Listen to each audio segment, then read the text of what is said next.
Sure, Molly's coming. Hello, Doug. Are you able to hear us? And Neil's not coming today. Neil had an injury. Oh, no. Wondered what happened. I didn't check my email. He said he emailed the group. Yeah, I mean, he's okay. Okay. It's not gonna Just be. enough that he couldn't come tonight. Yes. Hi, Doug. Hi, nice to see you all. Sorry, couldn't be there in person we today. can't hear you. You can't hear me? Hi. Let's check. We're going to check the speakers on our end. We Okay. have the- Hi, Molly. Hello. How are you? Being patient tonight. Always bring food. Huh? You can bring food. Let's see. How's it going? Good. Well, Neil, I don't know if Neil won't be here, so no. You want to try again, Doug? Yeah, can you hear me now? Yes. That is better. Can you hear us okay? Yeah, I can hear you just fine. Okay, great. Kind of panicked. They're like, today. Okay. Well, So we can call the meeting to order. It'll be a somewhat limited meeting. But we will have the swearing in of our new member. Welcome. Thank you. Well, we'll postpone the minutes and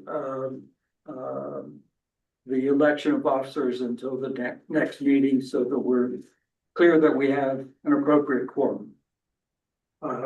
Having said that, then the first order of business would be swearing in of our newest member. You wanna raise your right hand? So I, Douglas, Yes? can you repeat after me? Sorry. sorry, you'll need to repeat after Maria. Okay, very good. I, Douglas Matthews, I, Douglas Matthews, do swear that I'll support the Constitution of the United States, do swear that I will support the Constitution of the United States, the Constitution of the State of Colorado, the Constitution of the State of Colorado, and the Town of Lyons Municipal Code, and the Town of Lyons Municipal Code, and faithfully perform the duties of the office and faithfully perform the duties of the office of Planning and Community Development Commission, of Planning and Community Development Commission, upon which I'm about to enter. upon which I'm about to enter. Okay, congratulations. Congratulations. We Thank have the you. great preparer. That's great. Some of you might know Commissioner Matthews. He was on the IGA task force, so he does bring some commissioner experience. You co-chaired that, if I'm right, if I recall. Yeah, more or less. Okay. So some of you, so Doug's a friendly face. We'll just start with that. So, again, as Barney mentioned, I would suggest at this point that you all approve the agenda, but pull those two items. So the agenda then will include, we already have done the swearing in, and does not appear to be audience business participants unless somebody's on. We don't. No. So and we won't do the election of officers, but we will do the workshop, which will be a discussion of zoning and particularly related to signage. All in favor of approving the agenda? Aye. Or make a motion, I guess. I guess we need a motion. Molly, would or Make a motion. you approve the agenda? I'll second, or, oh, I guess he could, you can, yes, Yes. So Doug can participate completely at this point. Yeah, I got Having been sworn in. All right, all in favor? Aye. Hi. Any opposed? Any opposed? No. So motion is carried by unanimous vote of those present. Excellent. All right, let's dive into the workshop a little bit tonight, shall we? So some of this is really just intended as kind of a 101 on some of these issues. We're not going to be taking any action tonight. Just kind of a little bit of an introduction to some of the issues that I know you all have seen and brought up, and then some of the things that I've identified in our code. And so as you probably know, we'll talk about this more at staff updates at the end, but the board is now seated. However, they are still, I think really one substantive meeting into their term and haven't fully identified by Maria, fully identified potential kind of priorities, board priorities through kind of conversations with the mayor. We do have acknowledgement that, kind of until such time we are free to kind of work within the code and the purview of this commission until they give us some other larger, bigger projects to do. But really, for my intention is, and Trustee Shorts, feel free to add in on that. The board is going to have some big rocks, and we also can have some little sand that can fill in around the edges. So as we have time and capacity, we can advance some of these other conversations if the PCDC desires to do so. So anything more you want to kind of add on that for now from your perspective?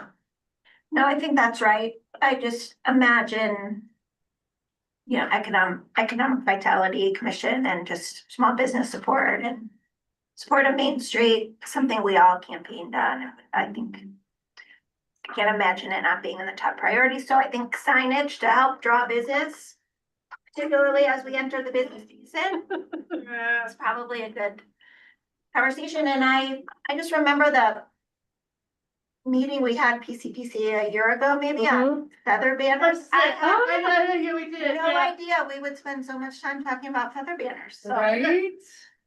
there's more to signage than one would think, or that I thought at the time. Right? Sorry, I need to have Maria give me permission to share. I do have a presentation for you. So just I think it's a good conversation. Okay, great. So I know sign code, I'm gonna appreciate your accommodating a discussion on the sign code. Of all the things we do as a town, sometimes this one isn't considered, really fun and exciting, but to Amy's point, it can impact our businesses and the health and vitality of our community. So with that, we're going to do a little bit of an overview, some suggestions. I'd like to get some of your high level thoughts, but then I'll have a couple asks of you at the end of the meeting related to signage, just before we think about next steps. So as you all know, sign code is a common area of regulation for our communities. Most every community I can think of regulates sign to some degree. There are numerous purposes, including controlling sign clutter, design compatibility, economic development, public safety, wayfinding, and I'm sure we can all think of more. We have had regulations in place for many, many years. As you just recalled, last year, the town modified the sign code in a very contained way to allow feather banners on commercial property. So one kind of primary topic of discussion that I want to have is related to a Supreme Court case that actually happened in 2015.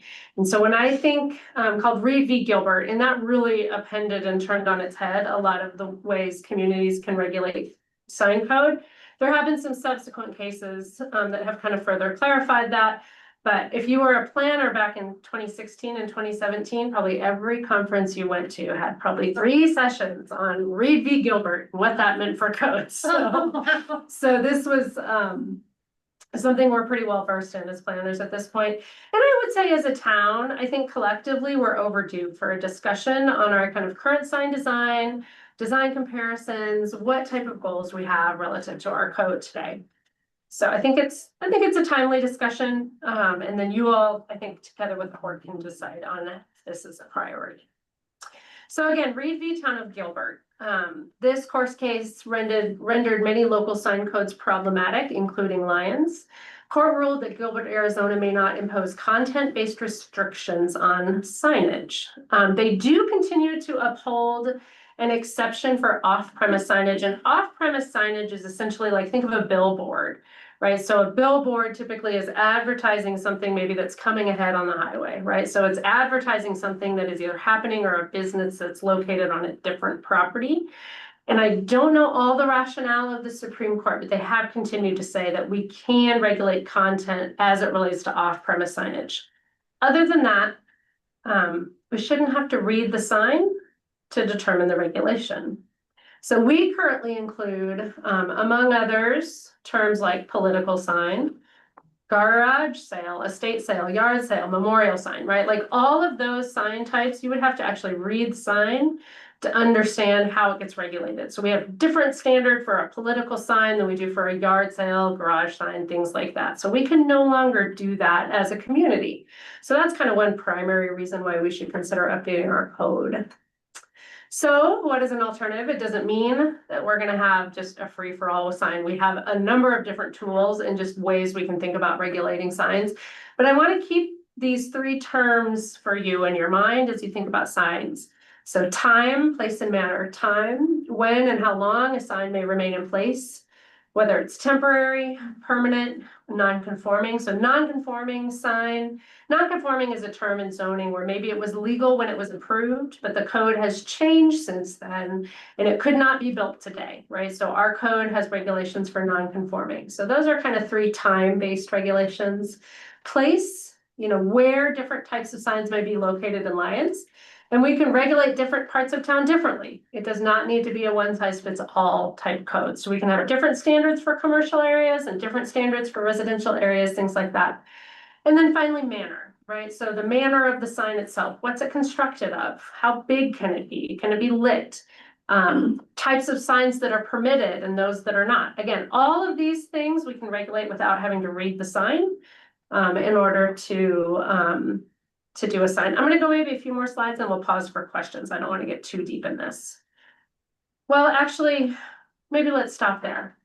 Time, place, manner, any questions on kind of this impact on Reed v. Gilbert? Yeah, go ahead. I do have a question about signs that are held Yes, by a person as Yes. opposed to that's a great question. attached. So people can regulate, communities can kind of regulate maybe where it's safe to stand. Sometimes communities will say, we don't want you standing on the median of a really busy intersection, but we cannot regulate content on that sign because that's very clearly a First Amendment issue. By the way, so and then content, I mean. I'll go out, something like sexual nature kind of. There are some restrictions. Yes. Content that is, highly sexual in nature. There are some tiny limitations Yeah, related to things- marijuana yeah. signage at the state level, things like that. You're right. Oh, So yeah. I appreciate that. If it's Yeah. First Amendment, if there's kind of a restriction on the First Amendment, we can probably safely assume we can apply that to our sign. Okay. Great questions. What other questions does this raise for you? Time, place, and manner? Doug, anything? No, it's pretty clear to me. I went through it earlier and I understand what they're trying to Okay. distinguish. Once we dive into a code amendment, we can kind of come up, there's more nuances, like what do you do with flags? Can you treat a United States flag a little differently than a flag for a commercial business, right? So there's some more nuances in here, but generally I think these three terms, as you think about signs, keep those in mind. So if we think about other issues in Lyons, our code has some signs that are not allowed that we see today. And so in these next kind of section of this conversation, just over the coming weeks, I think what I really would ask of you all is as you're in town, just pay a little bit more attention to the signs in our built environment than maybe you normally do, right? What do you think about the quantity of signs, the size of signs, the locations of signs, design of signs, not necessarily feeling like you need to come back and check our code, but what do you like? What do you think is effective, right? I think so just as we think about that over the coming weeks, I think I would just ask that maybe pay a little bit more attention than normal. So for example, rotating signs. Our code does not permit signs that rotate. And these are two quick examples that we see on Main Street. You can't tell in these pictures, obviously they're not videos, but that Oscar Blues sign, right? It rotates. That corner sign has some art on the top of it that I would imagine at least at one point in time probably rotated. I don't know if it still does in a good wind. So again, are these problem? Maybe they are if they're distracting and really big and really fast. Maybe they're never a problem. Maybe we don't like these. Maybe we would not want somebody else to do these. So I'm not making a judgment call on these today, nor I think should you yet. I just think this is something, again, our sign code does not allow, and yet we have them. So what that means for the businesses is, for one, I haven't checked to see if these have a permit and they're legal non-conforming, but they couldn't be built again today. Right, so if something happened and knocked these signs down, they couldn't put them back. Roof signs. I think I've counted at least a dozen signs that are mounted on roofs, and our code does not permit these. So these could not be built again today. So they can be non-conforming signs, means if a new business comes in and they want to just change the words on the sign, that's fine. They can maintain it in good repair, but they cannot do it again. If they take it down, it can't go back. So just, again, some things to think about, right? Like you think about, this is 138 Main, I believe, the shopette, right? That really, in my opinion, is probably the only reasonable place to put a sign on that Yeah. structure, right? Like there's not a lot of area where a business can have reasonable expectation of signage. So maybe roof signs are fine if there's no other option. Actually, because we have so many roof signs in Lyons, maybe that is a fine character for our community, right? Maybe we're fine with roof signs. So I think, again, just asking at this point that you kind of observe signs. Are these problems? Are these not problems? Things like that. So all of these signs would have to go away if something happened to them and they weren't removed, could not go back. Next slide. I did a little comparison. So freestanding sign, our sign code here in Lyons allows both signs that are mounted on poles or signs that are kind of mounted on the ground. Either way, they have a different allowance based on the lot frontage. So oftentimes what you might see instead of, like, this might be fine, maybe in a commercial corridor with large properties, maybe the community decides a large highway fronted property can have a big sign, right? Like you think about like a Home Depot or something, or alternatively, maybe we all collectively decide, you know what, everybody, no matter kind of how big their property is, can have a sign that's, you know, between X size and X size, or maybe we have a different range. Ours, if you look at our code, zone A is downtown. Most of these are zone A properties, and you can see like some of these could go up to 120 square feet, right? Like they're pretty long, wide property, but I don't know that 120 square feet in our downtown wouldn't start blocking visibility into some of the other neighboring properties, right? And so we might want to just think about other strategies. Should be some freestanding sign, so it's like. It'd be like in front of the business. Yep, like mounted on the ground. Mounted on the ground, it'd be 120. Yeah, so 10 by 12, so Yes, the same, that's okay. So, yeah, again, like maybe too big for our downtown, maybe it's fine. Again, I think just an evaluation of kind of what size we think. I don't know that there are any signs in our downtown that are that big, maybe there are. I began to do a little bit of a comparison. Same thing for wall signs. Our wall sign regulation, I think, is kind of high level, probably pretty appropriate. It relates the area of the sign that a owner may have relative to the size of the building. So the bigger building you have, the bigger sign you can have. I do think it might make sense, you know, for maybe if there's a skinny little tenant in downtown, right? Maybe you like minimum you could do like maybe 20 or 30 square feet, right? Like so or then again on the outside edge, you have some caps on the outside edge. So just some things to think about. Again, our area for commercial signage just delineates zone A, which is really Main Street and Broadway. Does not include High Street. I think that's something we should look at. To me, High Street feels very much like our downtown. Maybe it doesn't, but on first glance. And then zone B is everywhere else. But we might want to consider maybe the Eastern Corridor a little differently, right? One thing to think about when you think about the size of signs is the traveling speed of who is visiting the sign, right? The faster the traffic is coming, you might want a little bit of a larger sign for one, they can see it more quickly, get their eyes back on the road, right? Whereas if you're in downtown, traffic speeds are very slow. A lot of those signs are pedestrian oriented, right? Yeah. So just kind of think about, and particularly in other communities. And finally, I think I would just say Lyons existing signage, I think is very eclectic in nature. And my personal opinion is a lot of the signs here are probably fine. I think they're part of our character. I think the question is do we want to maybe look at some best practices in sign design, but be more accommodating for some of our quirkiness in our sign code? Or, over time, do we want to maybe modernize some of the sign types and designs that we see and have our businesses bring those signs, change those signs maybe over time or as they desire to build new signs. So again, just some high level thoughts for you all to think about as you think about signs. So right now I'm just going to kind of introduce maybe a new way of thinking about how to regulate signs, more particularly on temporary signs. So I didn't put this in the presentation, but in your packet, I think there was a list of a lot of sign types, right? So I think part of my point with copying that in the cover memo was just to show you kind of how confusing and long our sign code is. So these are images from a sign code that I rewrote in another community. And for temporary signs, rather than garage sale sign and a political sign, you really are reducing it down to maybe a yard sign that can be so big by so big. Purpose of the sign is irrelevant, but you can have maybe 2, or you can have 4, or you can have 1, and it can be here. Or you can put it wherever you want, right? Same thing with maybe a little bit bigger sign, call that a sight sign, right? So again, we're really removing the purpose of the sign from these types of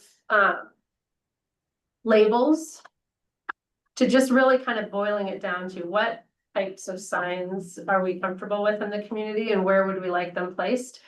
These might be used for real estate, or they might be used for commercial advertising, or they might be a political message or a political party, but all of that, really, we just don't get to care about. We just get to kind of say, you can have X number of signs.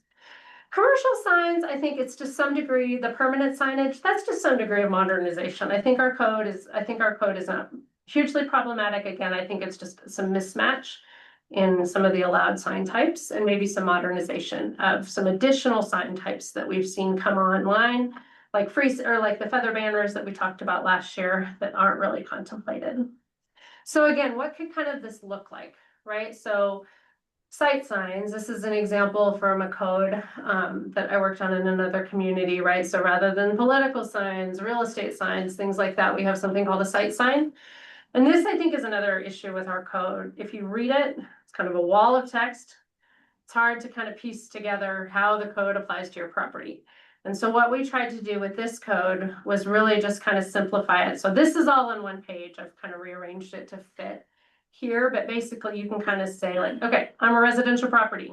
Is that sign permitted? Yes. Do I need a permit? No. How many can I have? 1, right? How big, right? So I think just kind of rearranging our code a little bit might just make it a little easier, because we get calls from businesses and sign companies know how to read our code, but I think businesses and homeowners might struggle a little bit with trying to understand. And as a result, we have, unfortunately, probably pretty low compliance with getting sign permits. Go ahead. Yeah, well, something, I guess, you probably have more to go over. Oh, no, the question's great. No, some things, because I was a planner once. Yeah. And so I, walk around, I mean, what we all do, we walk around, if you go travel somewhere, you walk around the cities, you walk around like the various, like a neighborhood in a major city, or you walk around a small town. Well, you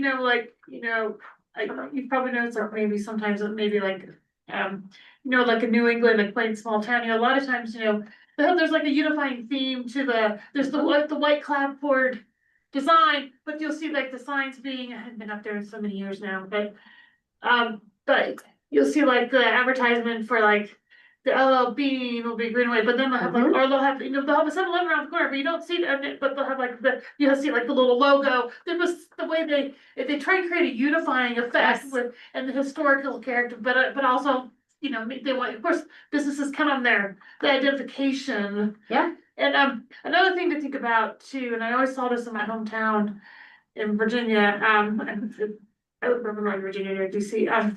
They only allowed 2 color signs. I don't know the number of colors allowed. And like, so exact, for example, when the Taco Bell had a sign in town, well, not only they're limited in height, but they had the Taco Bell that it was only purple and white. They didn't have any of the other logo, but you still knew it was Taco Bell. But they chose their most prominent colors, or Kentucky Fried Chicken or stuff like that. But they only allowed 2 colors on their signs. They didn't really have a unifying, in that part of the town, they didn't really have a unifying color scheme like you might find like in New Mexico. I don't know, been to like Santa Fe or anything in a while, but sometimes like in an Adobe area, you find you find the browns and the things, and you find something to make it like unifying as well. Yep. Which can add to the historic character, or I don't know. So I don't know. No, those are good points, I think, right, like, you know, as the pendulum swings away from maybe our eclectic nature on signs, right, like I think of Frisco oftentimes when I'm in downtown Yeah. Frisco, like we could say like all signs need to be like, you know, kind of they have that like ornamental historic, like, right, that are hand painted and a little more custom and probably more expensive, right? So I think to your point, Debbie, I think that's great, like as you're in Lyons and in other places, you know, we could really tighten those up. Some things to think about, right? Like that's kind of a long game, right? Businesses would only get new signage as they are changing hands. And I think, do we want to require them to change their sign if they're non-conforming over a certain number of time, or are we okay with that? Go And ahead. then I have another thing to add on that. Sometimes there's historical signs you want to preserve too. Yes, Downtown Denver is a good example of that. On the lower, if you go to a baseball game downtown, you see some of the warehouse signs that were painted on the side of the buildings. oh, the ghost signs. Yeah, those actually is historical, is some areas that, and like if I knew that, I can't remember which building, but when there was one building where the owner converted it to lofts. And when they so they need to put windows in the buildings for the units, well, they had to preserve the sign behind it, so you can see the windows open, but it's kind of a painting on the Like a window. film on the window or Yeah, something? film on the window that still preserves Hmm. the sign, but allows that still to allow the developer to create the loss. So this historic, so, you know, Oscar Blues, I understand they're not kind of clients, but they might have a historic, I don't know.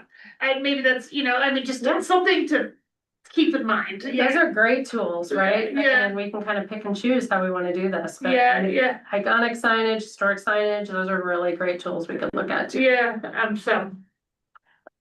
Again, so similar to temporary signs, and this is just an example of, you know, like regulations for an awning sign, right? Are they allowed in residential? No. Industrial? No. Commercial? Yes, right? Kind of here's the regulations. Again, everything's kind of all in one place. You want an awning sign, you go to this one page, boom, you can kind of see it rather than have to go to multiple places. So just a little bit of an example of like, as we're thinking about our sign code, we can also think about kind of recreating it in a way, that is a little easier to decipher, because sign codes are anyway, are challenging. Any other questions on signs for now? Thoughts on signs? No? Carney, go ahead. I was thinking that, this ties to the approach that the company I work for took for problem solving. Mm-hmm. And that is probably want to get to identification of criteria. Mm-hmm. And the step before establishing criteria was called conditions a good solution would yield, Mm-hmm. which people constantly made fun of, but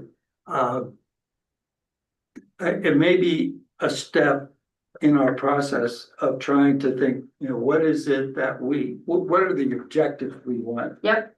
With with our sign regulation, such as image protection, which you talked about already. Uh-huh. The image of the town, we want to protect it. We also want information to be provided. Yep. And especially for safety. Safety is probably number one always. And identification and availability of amenities. And directions, of course. Yep. And then some for convenience, you know, parking around corners. That sort of thing.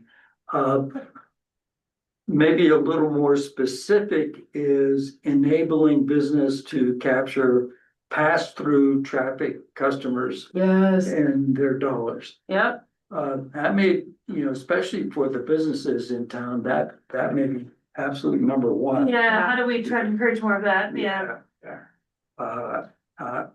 And then also, how do we make sure that as a new business or a changing business is considering what they do or what they want to do of making it not onerous. Mhm.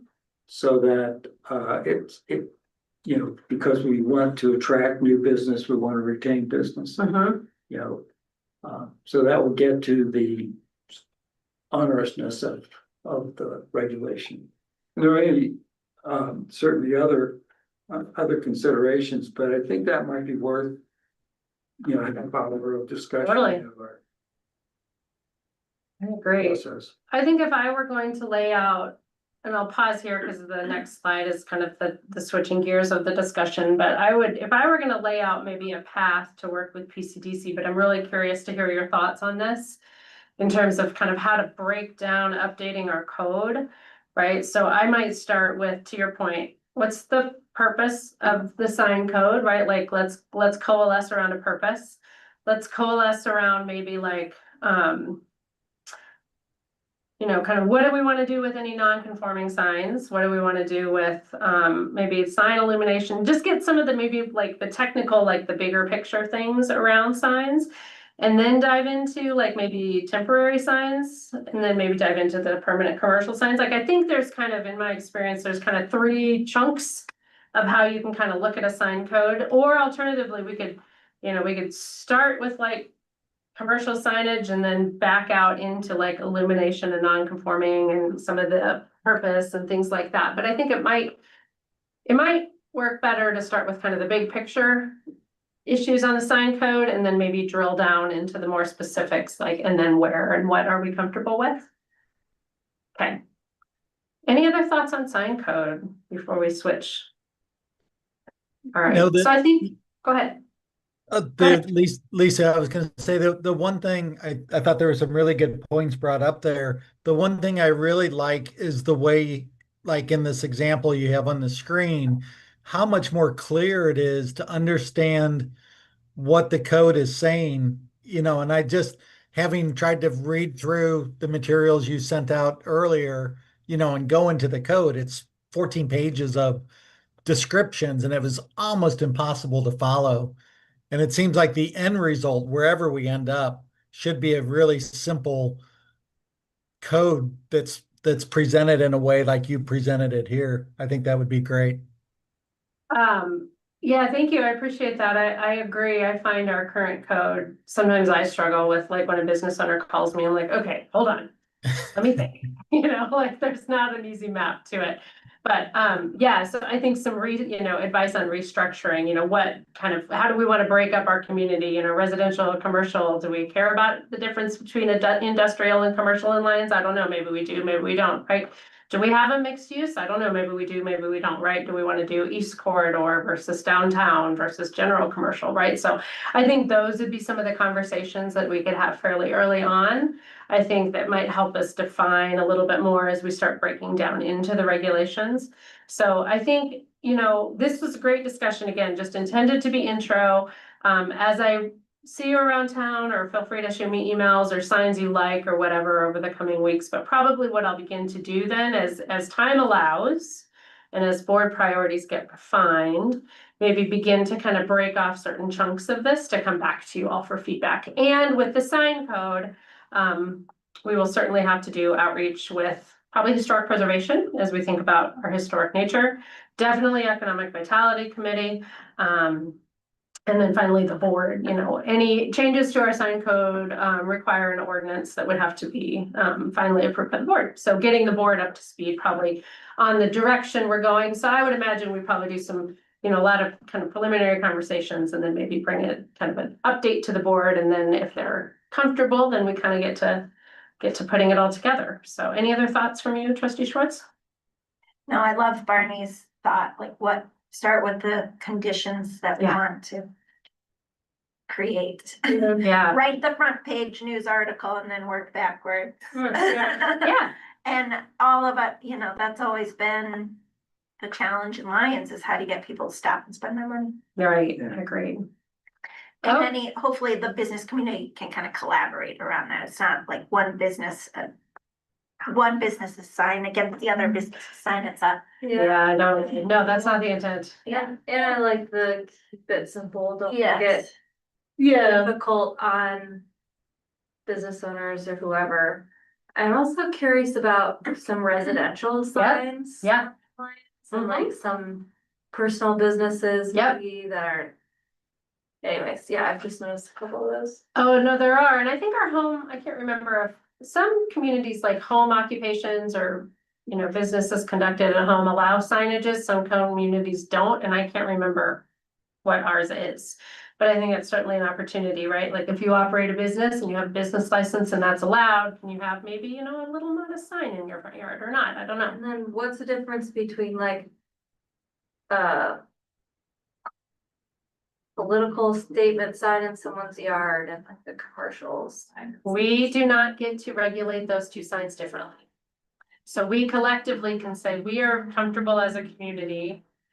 And I don't have that example here. We're comfortable as a community with like, maybe you're like what, little 2x3 foot corrugated plastic on the little T thing popped in somebody's yard. We get to say how many they can have, where they can be placed, but we do not get to treat them differently if it's advertising like a roofer that just did their roof or an election that might be coming up. Okay.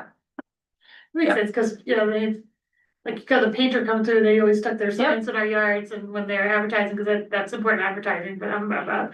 was like, oh, so I never use that, that's how they often get their business. Yeah, so, you know, I can think, you know, maybe and I think a good rule of thumb is on residential property, you probably wanna be a little, let them maybe share 2 or 3 messages at once, right? You think about maybe during the time of an election, maybe they're supporting a few candidates, right? So I think it's safer to probably say, you can have, you know, 4 little yard signs in your yard at any one time, right? But you can't have more than that. We can certainly limit it down, but I think on residential property, kind of want to think about people's ability to share their views. And then is there what's the regulation on, like, if someone did have a really big sign and their political sign there, that was more than the. Whatever The allowed, silent. like. So then what that's- is the, What do we do? yeah, Practically speaking, if the code says you can have 2 little yard signs and maybe 1 bigger sign. And they have more than that, what typically happens is the code enforcement officer will try and contact them and say, hey, you know. Gotta take that sign down. Or if it's something that, you know. Like, what happens if people put those little signs in right of way around town where they can't, he just pulls them. And they'll bring them to town hall, and if we know the business, we'll let them know, hey, you can come pick up your sign at town hall, but if, yeah, so it just kind of depends on where it is and how we treat it. Go ahead. So I'm gonna share an opinion. Yeah. So, I personally, you know, last time I went to Rocky Grass, which was a few years ago, I don't go every year, but, remember I was walking in from, I think we just, cause I live with my Village Park, and I just, you know, I just walk away to town or I take the short bus, but I was walking next to some people who are here from California in town for Rocky Grass, and he was like, oh, she was like, oh yeah, I like coming to Lyons, it's such an idea, it's like an idea of an idyllic little town.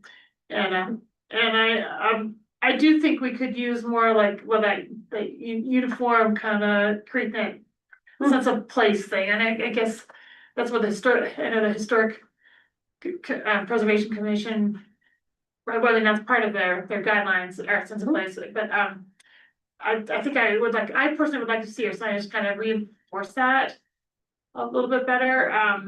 How we do it, I'm not sure. Yeah. And especially if you might have a historic sign that people want to keep, that might not conform, but yet is, I don't know. But we can carve out signs but- for signs older than X. Cause I think that's also really good for business, cause that's like, when we go traveling and we travel and we go to small towns and we go to bigger cities, and I like going into the different districts, whether it's a neighborhood in a city, bigger city, or if it's a small town, you know, the unifying effect, you know, kind of like, you know, kind of, first it signals, okay, you're in the right place for maybe what you're looking for, and it, you know, it kind of helps, it's part of the character, it helps define about characters, communities, yeah.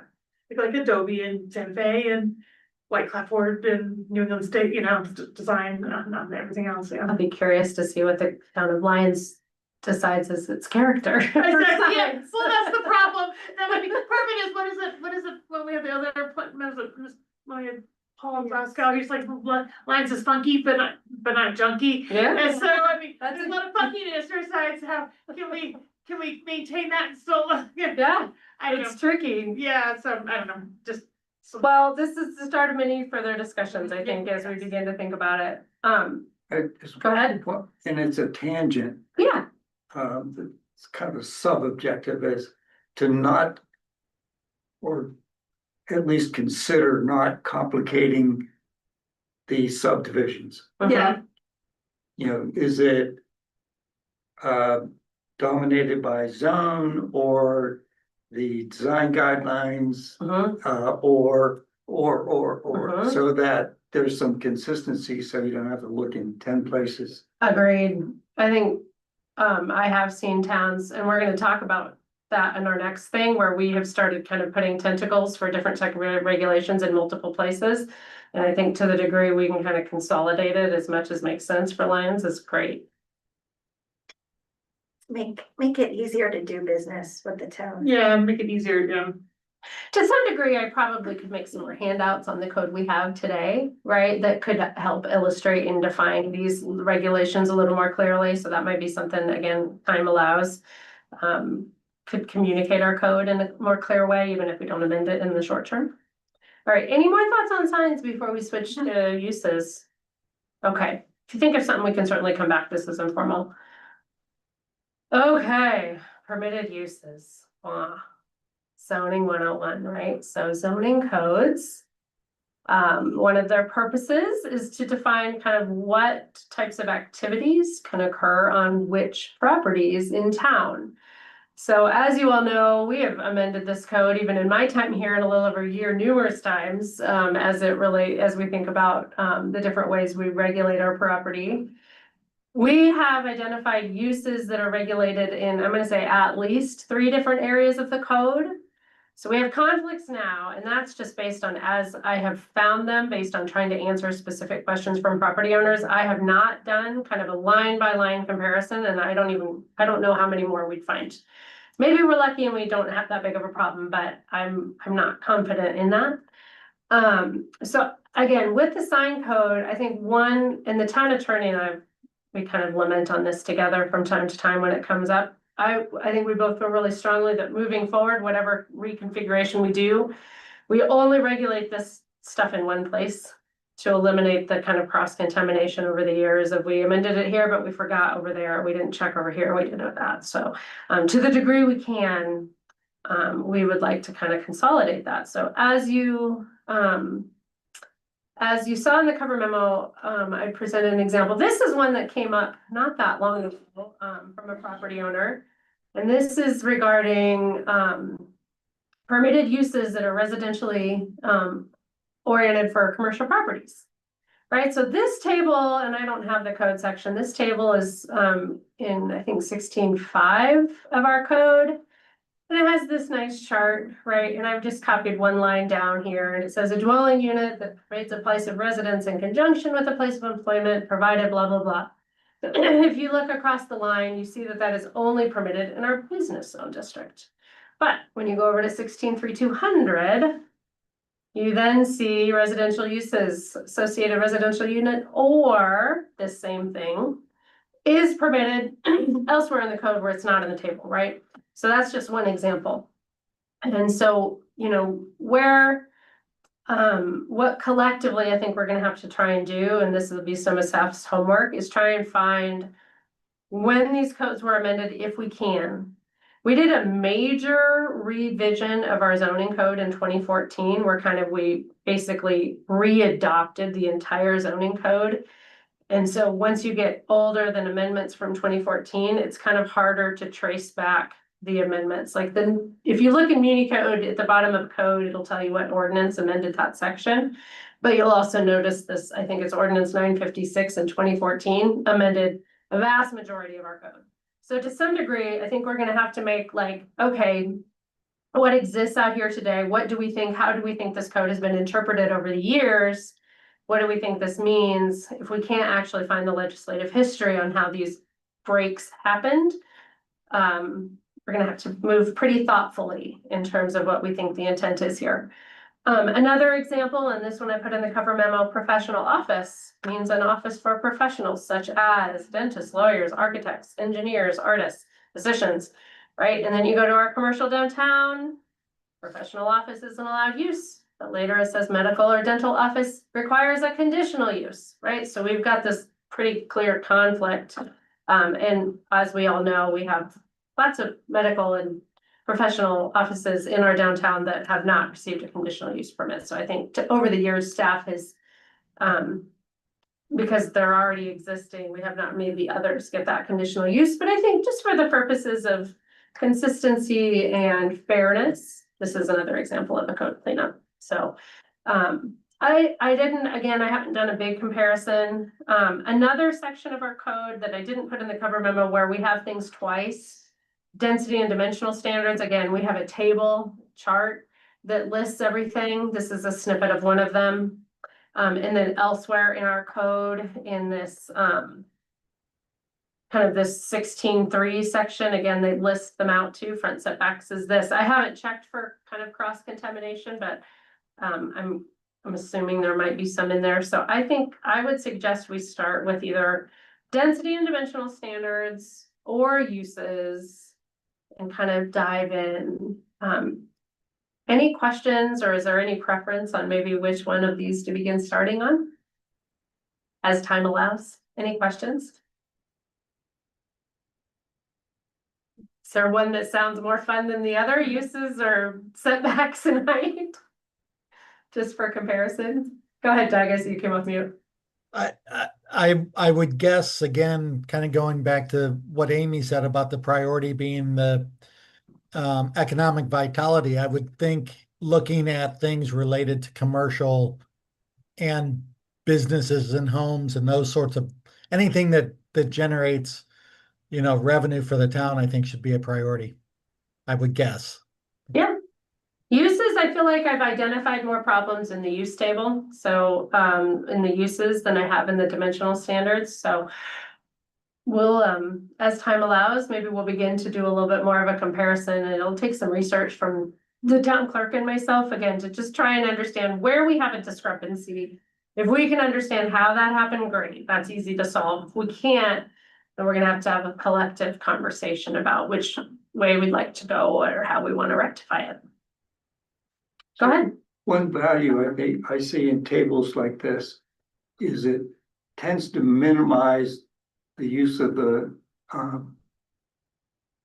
phrase et cetera. Et cetera is not good in the zoning code. You're right.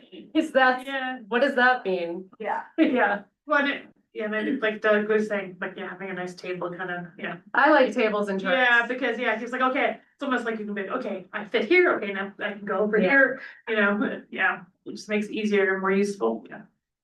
I just did a review of some of our policies and I used AI to identify like conflicting language or idea. redundancy or, instead of medical use record. Never think of AI for that. Perfect use of So I that. think you could put it through just like a quality check of like Yes, what's consistent, what's inconsistent, just because it is so hard to, Yeah. for a brain to do that. brilliant.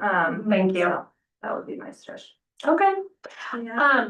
You all have been working with this code, or at least some of you have been working this code for years. Are there any other areas that you think, should be elevated to maybe kind of the as time allows for this year to take a look at?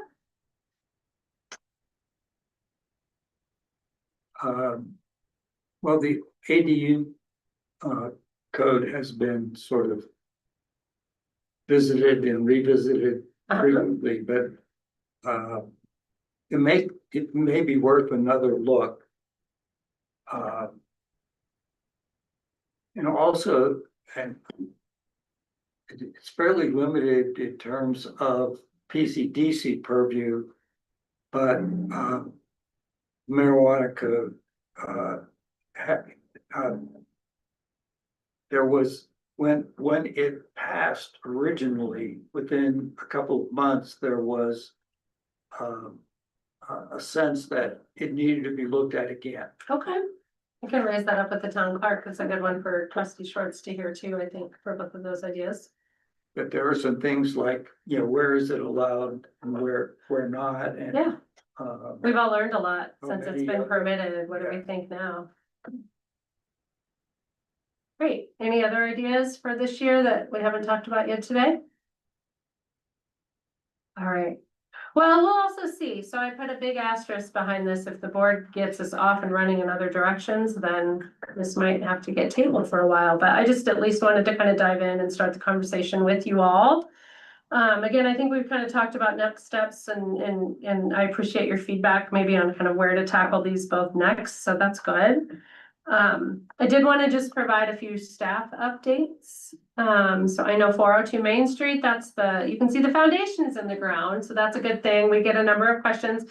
So the owners have selected their general contractor. They are finalizing an agreement with the board and, or maybe that already got approved, the use tax one, I can't remember, use tax waiver. And then they're really just kind of wrapping up, some loose ends. Their building permit is issuable once they take care of signing a few more documents. So we're hoping in the next 4 to 6 weeks that we see them moving forward, but we don't have any reason to believe that's not moving forward. I think it's just taking them a while to get things ready to go.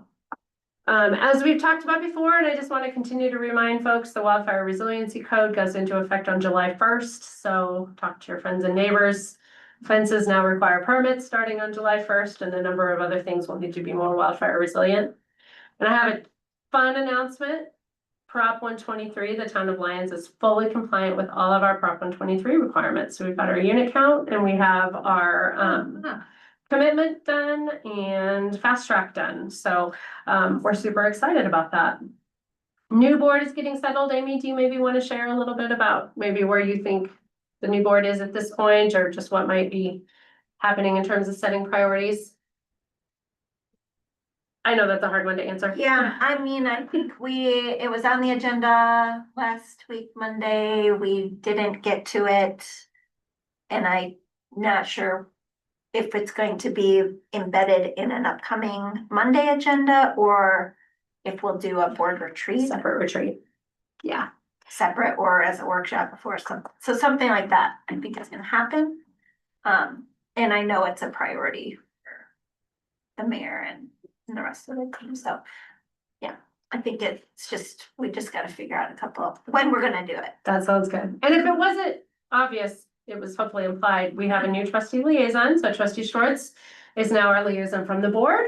And so trustee Williams, I think, moved on to the Historic Preservation Commission. So for those of you that track that one, I think he's over there now. So just FYI, there have been some chatter at the board level about kind of altering the PCDC schedule, whether or not we leave it at twice a month or reduce it to once a month. I think there's some thoughts around maybe we try and have maybe one Monday is the standing meeting, and then if collectively we need an overflow for maybe a continued public hearing. So I would say stay tuned. If you have opinions on that, please feel free to shoot me and or the mayor an email on that to help inform that discussion about your experience as a PC member.